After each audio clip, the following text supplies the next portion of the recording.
What's up, guys? Ben here from Overland Trail Guides, talking to you about the Lost Sierra 4x4 trail, one of my favorite trails in all of California, and I think you're going to see why in just a little bit. But before we get into all those details, make sure you hit that subscribe button down below, and if you like what you see, please leave a comment as well. And don't forget, Overland Trail Guides features over 25,000 miles of curated overland routes throughout North America and Canada, the United States, as well as Mexico. You can get more details on this particular route as well as dozens of other routes at www.overlandtrailguides.com. All right, let's talk about the Lost Sierra 4x4 trail. If you're a history buff, you're absolutely gonna love this trail. It features dozens of old gold mines. There are tailings literally everywhere. Old mining camps, a couple of ghost towns. You'll visit 3 lookouts along the way. And the scenery ain't half bad either, as you'll see as well. One of the things that we do feature for this route is an adventure badge. You can see it right behind me, but we'll throw it up on the scene so you can get a better look at that. And you can get your adventure badge by going to the website and going to the store and ordering yours today. Okay, so the track is 204 miles long. We recommend setting aside 4 to 8 days if you want to enjoy your experience out on the trail. As far as the recommended vehicle, you could pull it off in a stock 4x4 with decent tires, but we do recommend something with a small aftermarket lift. It's really going to help with the bumps and rocks along the way. You're going to spend a decent amount of time in 4-low as well. Because of that, we do recommend a high clearance 4x4 vehicle. We give this track a solid blue rating. It's mildly technical in a couple of places, nothing too crazy. And because of that, we do not recommend Sprinter 4x4s on this particular track. For those of you that do want to get a little bit rowdier, now we do feature a couple of alternative routes. You probably need like 35, 37-inch tires. You can get more information on those at the website. Now, one thing that I do want to call out before we go take a look at our adventure on Google Earth here in a second is that you'll notice that we took a slightly modified version of the route, and that's because I was in the Ram 3500. We did the first half of Poker Flat, which is not part of the official route, instead of the second half, and then we kind of connected things from there and really followed the trail. But let's go look at things in Google Earth now. The Lost Sierra 4x4 trail is based in the northern Sierra Nevada mountains of Northern California. The 200-plus mile route features 32 discovery points. Along the way, you'll visit old boom towns and mining camps like Howland Flat and the Eureka City Diggings seen here. If you can handle a 10-minute hike, you'll be rewarded with a spectacular view of the impressive Fraser Falls. And let's not forget about the centerpiece of this route, the good old Sierra Buttes. You'll take in the awe-inspiring views at Upper Sardine Lake before heading up the mountain to the Sierra Buttes Lookout. Finish things off by driving through historic downtown Downeyville in a quick loop past Allegheny and Forest City Ghost Town. Why don't we get into our adventure now? What's up, guys? Day number 1 on the Lost Sierra Trail. We're at Hornswoggle Camp near Bullard's Bar Reservoir. We're going to go up the 49, start making our way up to Saddleback Mountain. Probably hit the lookout along the way, but the highlights are definitely going to be the Poker Flat OHV trail. Definitely a lot of fun. I've done the second half, not the first half, and we're going to be stopping at a couple of old mining camps and ghost towns. Poker Flat was an old mining camp that still has a couple of buildings, and then also going over to Howland Flat, which I've been to before, which is a really cool spot, lots of buildings. That one's essentially a ghost town. It has an old cemetery and lots of old relics from the mining past. That's really one of the cool things here on the Lost Sierra Trail. You're gonna get a ton of pioneer and gold mining history. It's everywhere up here. That's Thomas. Anyways, we're gonna be hitting the trail here soon. Let's go check it out.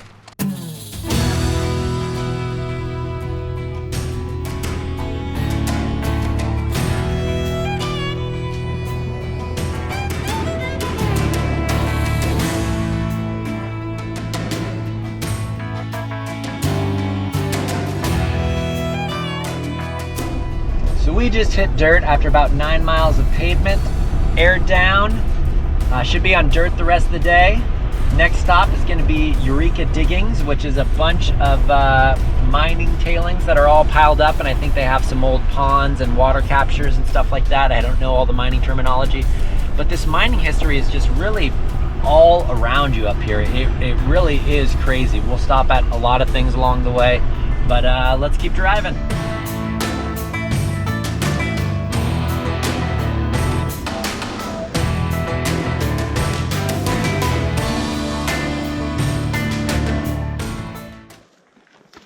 No mining. Eureka placer claims. Gail Hart, Matthew and Cooper McElroy, and Lisa Euler. So we just arrived at Eureka Diggings, and there is an active mining claim here, but you're allowed to come out here and to see all these old mine tailings. You know, it's really incredible what the pioneers and miners did. You can see they probably used hydraulic hoses. There's somebody that's staying up there. That's probably the mine claim. And just blasted this stuff away. The Eureka Diggings is your typical boomtown story. Early settlers arrived in 1850, and at its peak, Eureka City boasted a school, post office, and no less than 2 hotels. The diggings were heavily mined using hydraulic cannons. 170 years later, the sheer destruction of hydraulic mining can still be seen today. By the 1870s, the once rich diggings were largely abandoned, with many miners leaving for Nevada after word of a silver strike in the Comstock lode.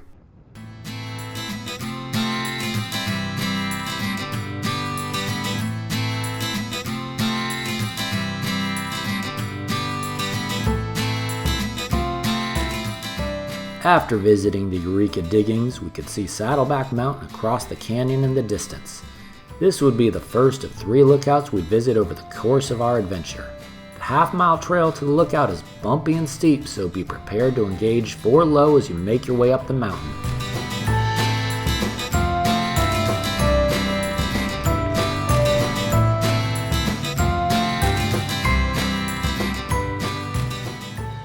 So we're at one of the discovery points. We're going up to Saddleback Mountain Fire Lookout, one of 3 fire lookouts on the Lost Sierra Trail.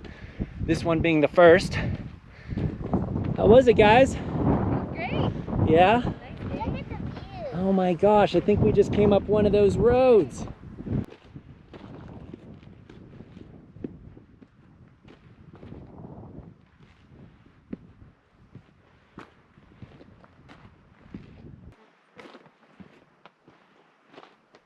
When we reached the lookout, we got a quick tour from Tony, who was manning the lookout that day. Tony has built quite the reputation around these parts, as everybody seems to know who he is. Here's an interesting tidbit of information. Did you know that lookouts need to sit on a plastic platform to prevent electrocution during thunderstorms? It's a crazy world out there, ain't it?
After Saddleback Mountain, things were about to get fun as we were about to drop into the first half of the Flat OHV trail. The section from Saddleback Mountain to the old Flat mining camp is steep and twisty with a few off-camber sections and rocks. We break for lunch at the creek, but the section from the creek on up to Howland Flat is where things really start to get interesting. Good thing the old Ram 3500 is running 37-inch tires. Oh yeah!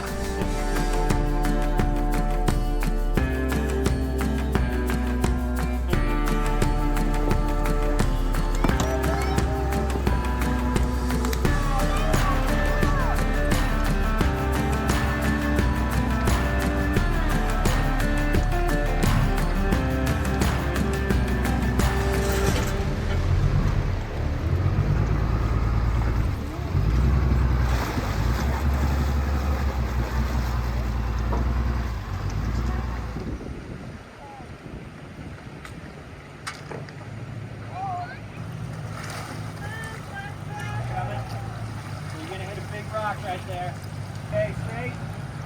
Gonna hit a slider. Okay, now start going. Once you get past that rock, start going left. Slow down, slow down. After all the vehicles made it successfully through the creek crossing, we decided to break for lunch. The water temperature actually wasn't that bad, and the kids had a blast thrashing and splashing about in the water. But the adults need to have their fair share of fun as well. The next section of Poker Flat would deliver in spades.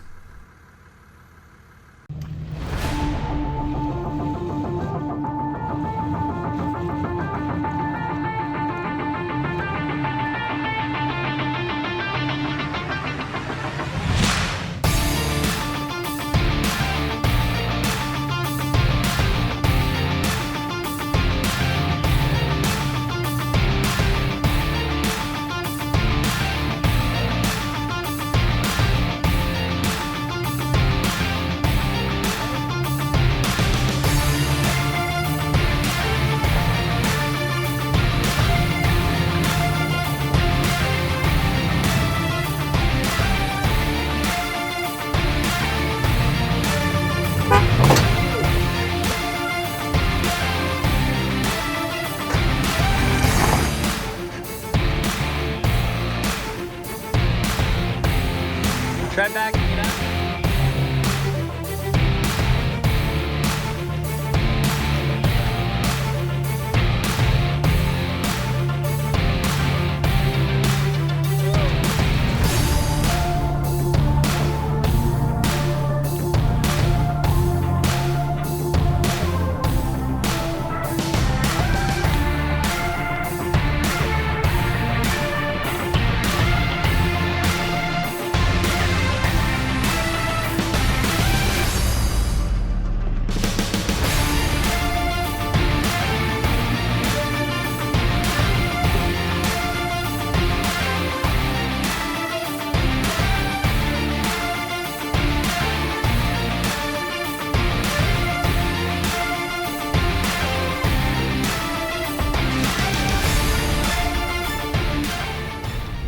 Alright, so we just finished the first half of the Poker Flat OHV trail. We're not going to do the second half. We're heading over to Howland Flat, which is probably the best preserved mining camp and ghost town in the Lost Sierra up here. And I can't wait to show you guys. It's a really cool one. There's a cemetery, but we'll go check it out. It's kind of spread across a big area. But we'll be there soon. Let's go check. We're at Howland Flat Ghost Town. We just arrived at the cemetery. It's super creepy here. This is a campsite. I would not camp here. Let's check out the cemetery, then we'll show you some of the other cool stuff as well. So we're at the old Howland Flat Cemetery. This is definitely something you should check out. And it's really interesting. You have people that have been buried here like well over 100 years ago. And then some people not too long ago. So this guy died 1895. So 137 years ago. Maybe my math isn't right. That's 132 years ago. I think that was 127. Oh, wow, look at all this. So you'd camp here? Only if you camp with me. Yeah. A little spooky because the campsite's just right there. Yeah.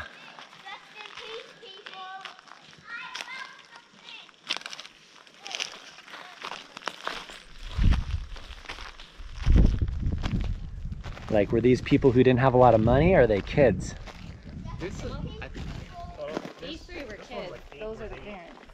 Man. Did you guys find any ghosts? No. Oh, look, some Military grave. yeah. And someone's bullet. Yep. Yeah. Let's leave all their stuff here. Let's respect it. Somebody brought it up here. Yeah, that one's not that old. Kai, you're getting cursed for stepping on that grave right there. Old Danny McKeever is gonna come and get you.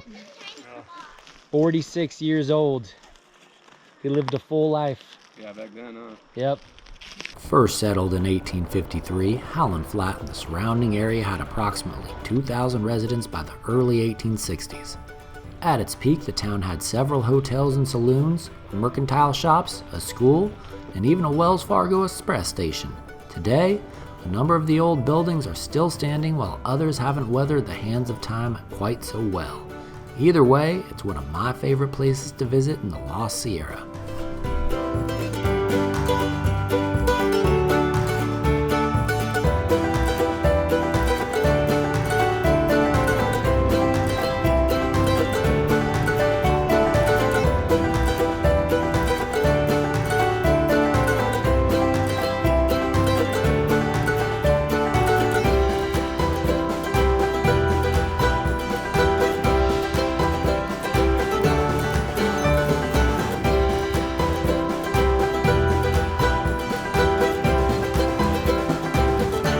All right, guys, we got camp here. We're at some place, it shows up on the map as Delahunty Lake. I think it's near the Onion Ridge warming hut right before that, but they call it Pilot Lake. They being the summer camp that's here. They're right over that hill behind us.